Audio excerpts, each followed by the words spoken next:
Okay, y'all ready? Pretty exciting. Steven Pinker, Rationality, what it is, why it seems scarce, why it matters. Chapter 3, Logic and Critical Thinking. Our Yod list right now is Yod being the things we disagree with. It's a Z symbol. It's a Z symbol. Yod is like Phoenician, or maybe it's, I don't remember. Anyway, so seems like Pinker might be a non-cognitivist, but I mean, he and I agree on everything about morality, or I'm convinced by everything that he said, except where he says that somehow it can be grounded absolutely, and then doesn't demonstrate that.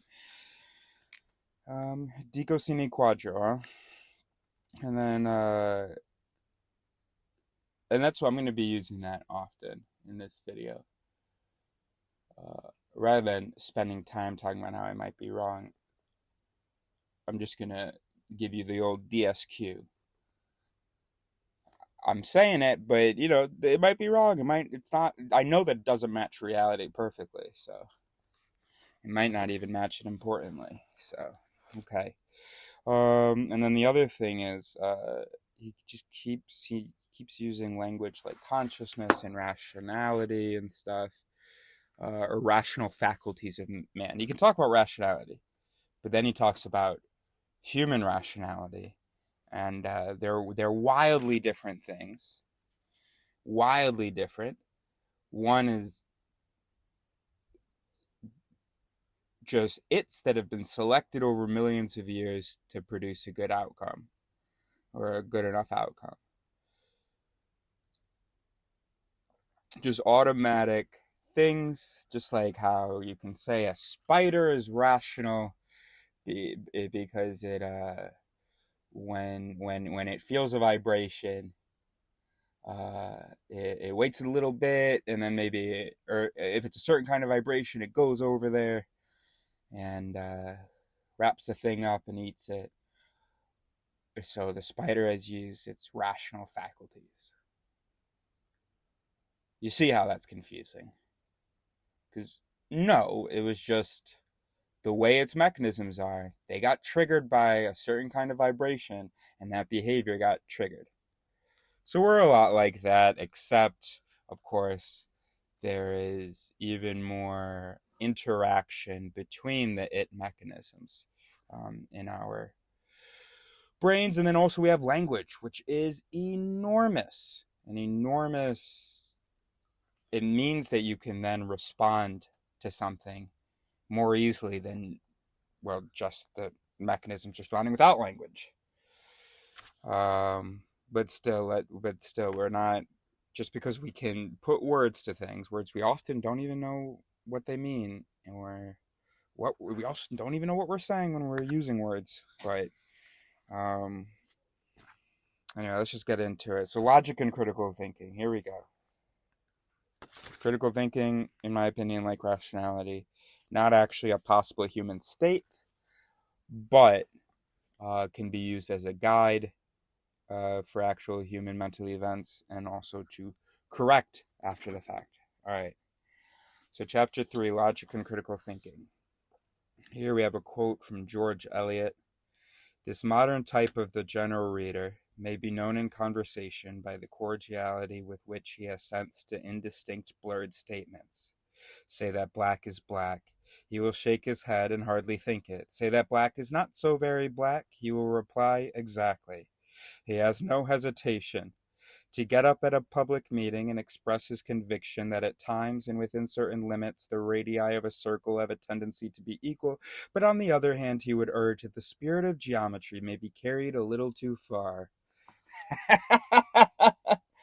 So not only does that kind of just relate to what I was just saying, but also, oh my gosh. So I'm excited to see what Pinker says, because yes, as a rationalist, not someone who believes that humans are really capable of rationality, um, but as someone who thinks that that should be sort of well, like Pinker talked about it sometimes. It's a tool that we can use to guide or to reframe or to adjust our thinking. And also, by the way, I do think communities can be pretty dang close to rational. I don't. All right. Maybe a human brain can be pretty dang close to, or as close as a community can get to rationality. And when I say pretty dang close, all I can compare it to is other, species, or not. I can't even compare it to other species because we don't have the same language. All I can compare it to is like what's available. So I don't. Where it's not. I can't say pretty dang close. But by my standard, by my shitty standard, my human shitty standard, I think communities can get kind of close to what my standard is of rationality. All right, let's go. In the previous chapter, we asked why humans seem to be driven by what Mr. Spock called foolish emotions. In this one, we'll look at their irritating illogic.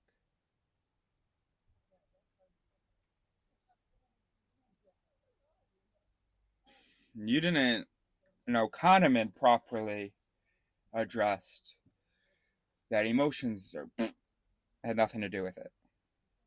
And also, um, no, you know what? I don't. Right. This chapter is about logic, not in the loose sense of rationality itself, but in the technical sense of inferring true statements, conclusions, from other true statements, premises. From the statements, all women are mortal, and Xanthopy is a woman, for example, we can deduce Xanthopy is mortal.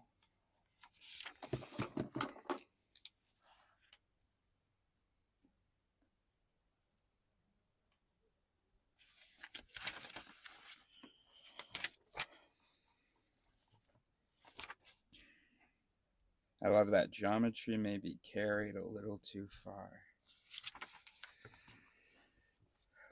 Deductive logic is a potent tool despite the fact that it can only draw out conclusions that are already contained in the premises. Unlike inductive logic, the topic of chapter 5, which guides us in generalizing from evidence.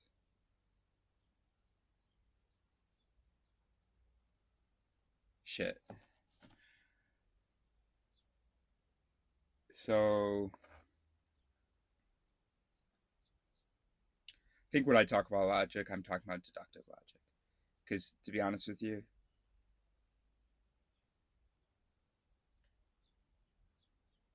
I didn't know this definition of inductive logic. I guess I hadn't thought about it correctly. So, you can go from evidence to a conclusion,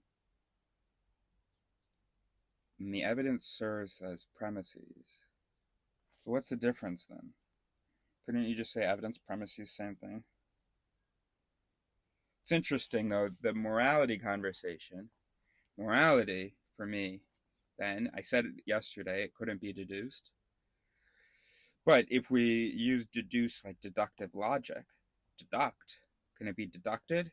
Yeah, the moral truth can be deducted, but only what is contained in the premises. So you could say deductive morality is a potent tool despite the fact that it can only draw out conclusions that are already contained in the premises. So so we gotta see what's going on with this inductive logic thing.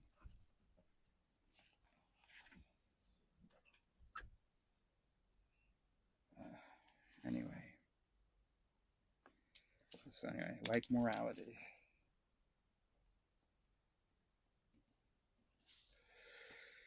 Since people agree on many propositions, all women are mortal, the square at 8 is 64, rocks fall down and not up, murder is wrong, the goal of arriving at new, less obvious propositions is one we can all embrace.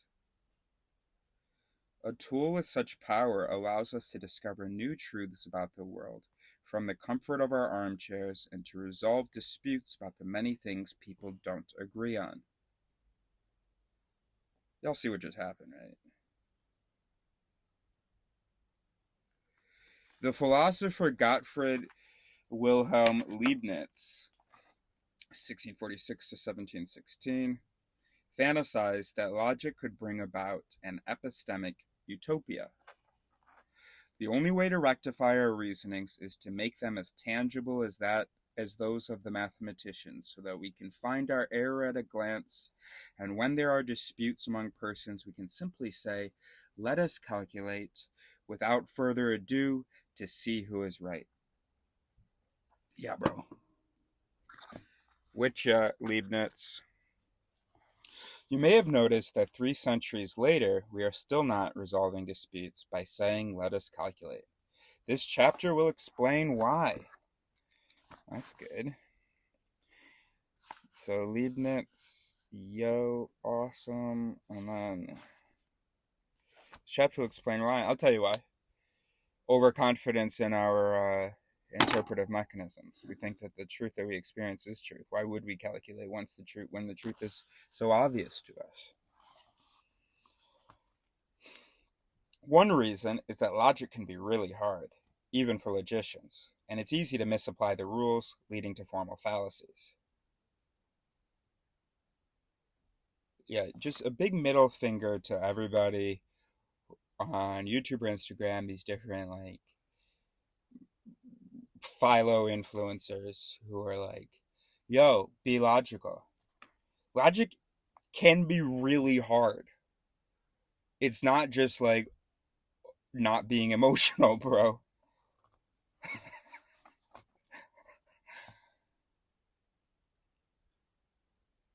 And don't be insulted if I tell you that something sounds illogical to me. I might be wrong, or you might be wrong, and both of those are okay because logic is hard. Another is that people often don't even try to play by the rules and commit informal fallacies.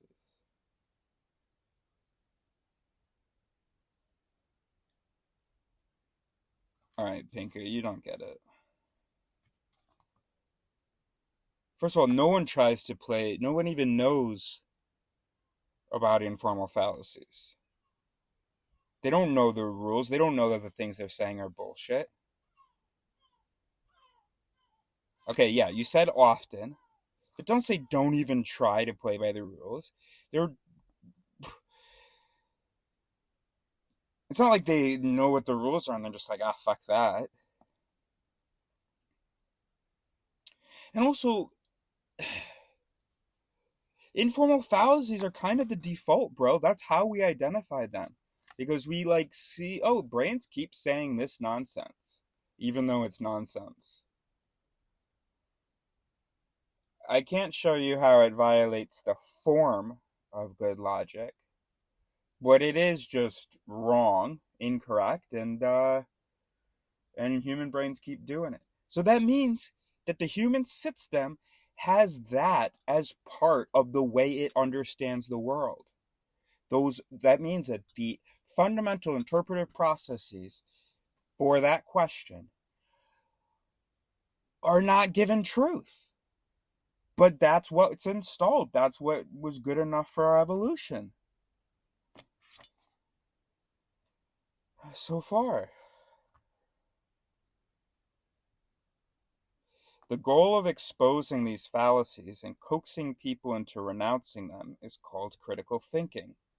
But a major reason we don't just calculate without further ado is that logic, like other normative models of rationality, is a tool that is suitable for seeking certain goals with certain kinds of knowledge, and it is unhelpful with others.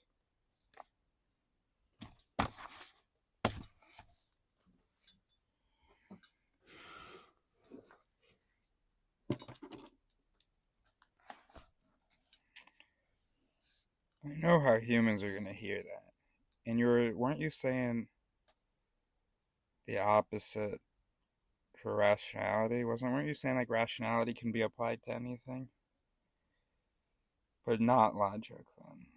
Okay. But a major reason we don't just calculate without further ado is that logic, like other normative models of rationality, is a tool that is suitable for seeking certain goals with certain kinds of knowledge and is unhelpful with others. So you're saying rationality too, bro? But weren't we all like, shit?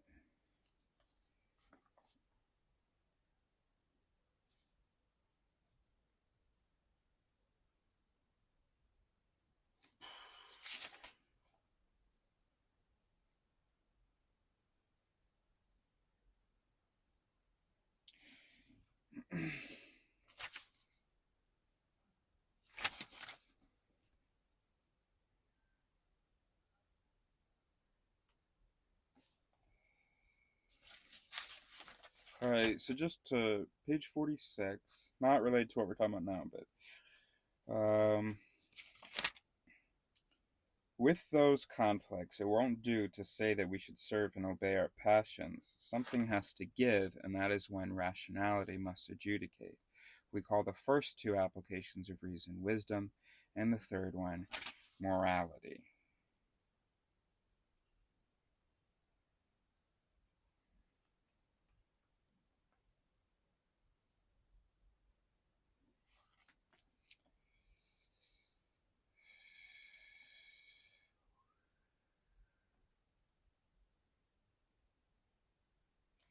Okay, a definition that is on page 36, a definition that is more or less faithful to the way the word is used, referring to rationality, is the ability to use knowledge to attain goals. Knowledge, in turn, is standardly defined as justified true belief. The beliefs, moreover, must be held in service of a goal. No one gets rationality credit for merely thinking true thoughts. A rational agent must have a goal, whether it is to ascertain the truth of a noteworthy idea, called theoretical reason, or to bring about a noteworthy outcome in the world, called practical reason.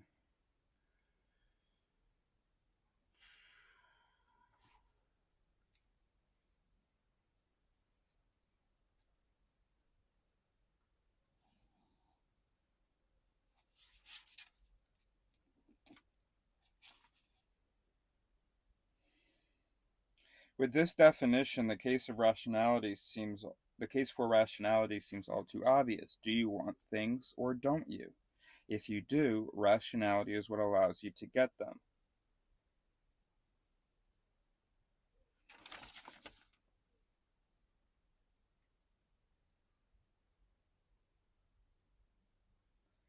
Here on page 39, logic is not the same thing as reasoning, and in the next chapter we'll explore the differences, but they are closely related, and the reasons the rules of logic can't be executed by still more rules of logic ad infinitum also apply to the justification of reason by still more reason.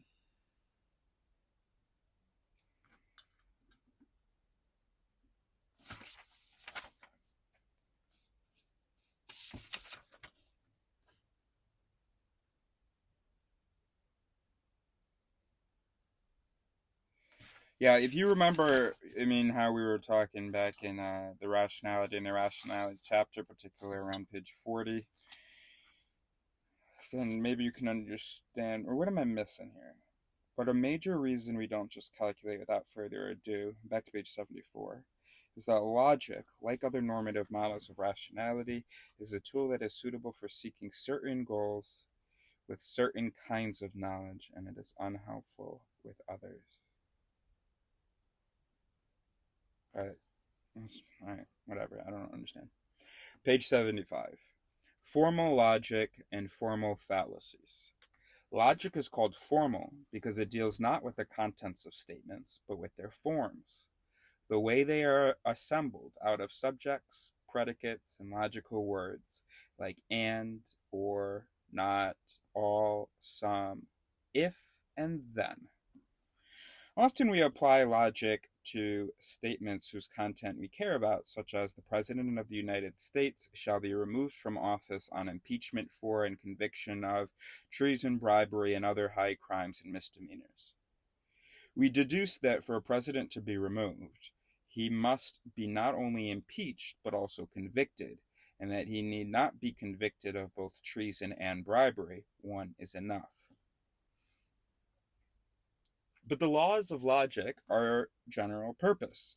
They apply whether the content is topical, obscure, or even nonsensical. It was this point, and not mere whimsy, that led Lewis Carroll to create the syllogisms in his 1896 Symbolic Logic textbook, many of which are still used in logic courses today. For example, from the premises, a lame puppy would not say thank you if you offered to lend it a skipping rope. And you offered to lend the lame puppy a skipping rope. One may deduce the puppy did not say thank you. Systems of logic are formalized as rules that allow one to deduce new statements from old statements by replacing some strings of symbols with others. The most elementary is called propositional calculus. Calculus is Latin for pebble, and the term reminds us that logic consists of manipulating symbols mechanically without pondering their content. Simple sentences are reduced to variables like P and Q, which are assigned a truth value, true or false. Complex statements can be formed out of simple ones with the logical connectors and or not, and if then. You don't even have to know what the connector words mean in English. Their meaning consists only of rules that tell you whether a complex statement is true depending on whether the simple statements inside it are true. Those rules are stipulated in truth tables. The one on the left, which defines and, can be interpreted line by line like this. When P is true and Q is true, that means P and Q is true. When P is true and Q is false, that means P and Q is false. When P is false, and so on for the last two lines. Let's take an example. In the meet-cute opening of the 1970 romantic tragedy love story, Jennifer Cavallari explains to fellow Harvard student Oliver Barrett IV, whom she condescendingly called Preppy, why she assumes he went to a prep school. He looks stupid and rich. Let's label Oliver is stupid as P and Oliver is rich as Q. The first line of the truth table for and lays out the simple facts which have to be true for her conjunctive put down to be true, that he's stupid and that he's rich.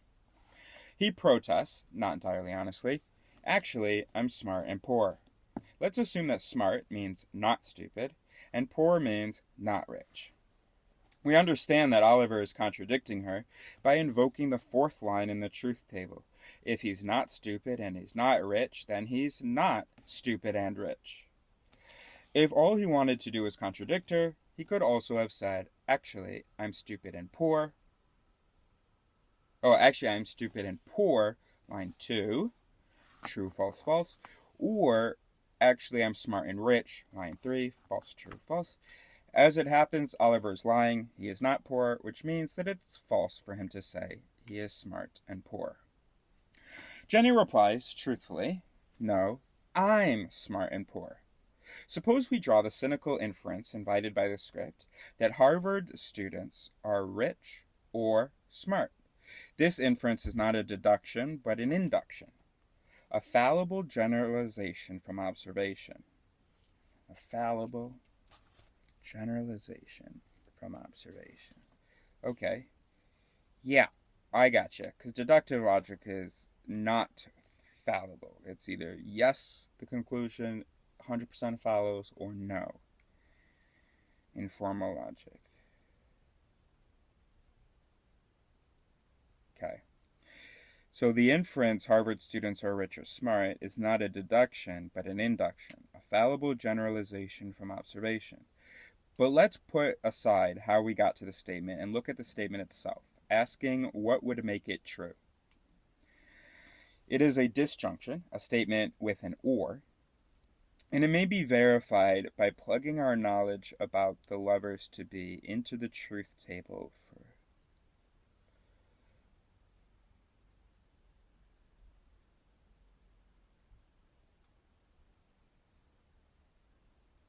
So we've talked about that the it mechanism, it standing for if then. The so the brain has logic gates. Like in programming where it has actually I don't really know what that means. But I'm still but don't strike that from the record. Just gonna keep going. Just don't ask me to explain what I just said. So we know that the pieces of the brain, the fundamental parts of the brain are its.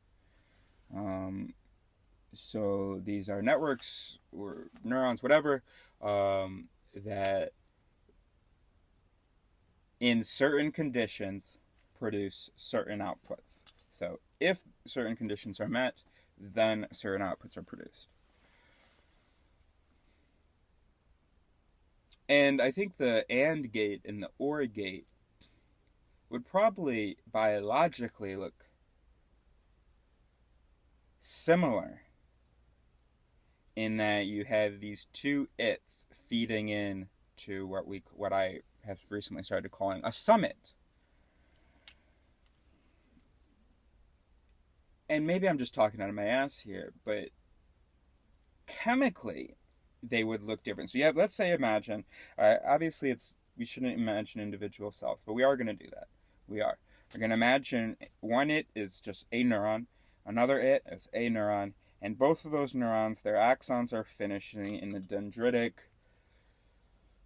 mesh of a third it. Okay. So physically, biologically, whether that's an AND gate or an OR gate, it might look the same. And then but then the difference chemically might be: is it GABA? Is it glutamate? Is it excitatory? Is it inhibitory? Is it excitatory? And then also, like, what's the threshold? And then what's the sensitivity maybe of those dendritic spines? And that determines whether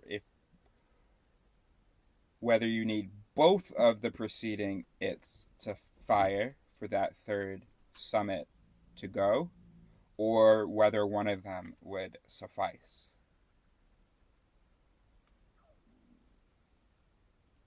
And I think that's a cool way to look at it, that the fundamental sort of component is its, and then its come together to form ands and ors and stuff like that. Good boy, buddy. Good boy, buddy. Good boy, buddy.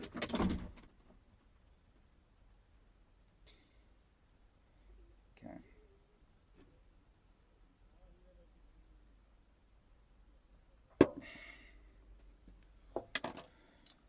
Alright, carrying on.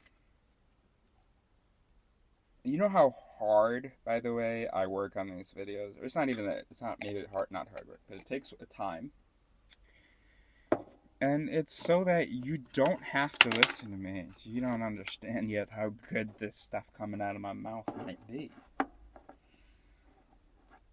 Hopefully I don't mess it up often when it's supposed to be black text or pink.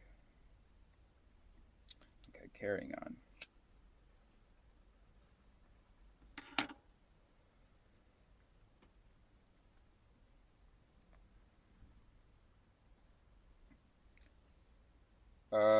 I don't know. Let's pick up. Let's pick up from there. It is a disjunction, a statement with an or, and it may be verified by plugging our knowledge about the lovers to be into the truth table for or. On my thing, it's the middle one. With P as rich and Q as smart. Jenny is smart, even if she is not rich. Line 3. And so true that she is smart or rich. And Oliver is rich, though he may not be smart. Line 1 or line 2.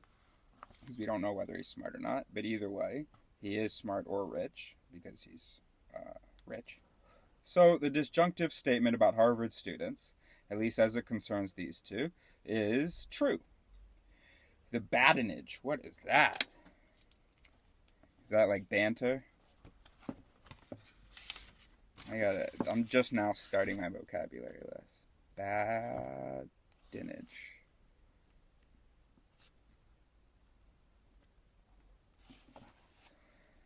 Continues. Oliver. What makes you so smart? Jenny. I wouldn't go for coffee with you. Oliver. I wouldn't ask you. Jenny. That's what makes you stupid. Let's fill out Jenny's answer as, if you asked me to have coffee, I would say no. Based on what we have been told, is the statement true? It is a conditional, a statement formed with an if, the antecedent, and a then, the consequent. Those are words we should use more. What is its truth table? Recall from the Waite-Wasson selection task, Chapter 1, that the only way for if P then Q to be false is if P is true while Q is false. If a letter is labeled express, it must have a $10 stamp, means there can't be any express letters without a $10 stamp. Here's the table.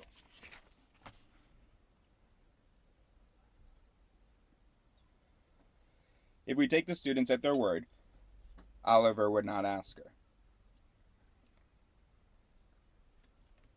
Because he's stupid. So he's lying. What's P again? P is smart. No, P is rich, Q is smart. Oh no, what are our P's and Q's here though?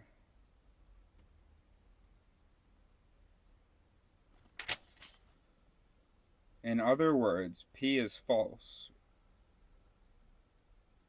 Sorry guys. What are our, and Jenny's, what are our P's and Q's here, bro? We gotta be on those P's and Q's, right? The last definitions were P is rich and Q is smart. So in this table, yeah. So in the first two lines, P is true. And then in line 2, Q is false. So then he would not ask her. False. So line 2.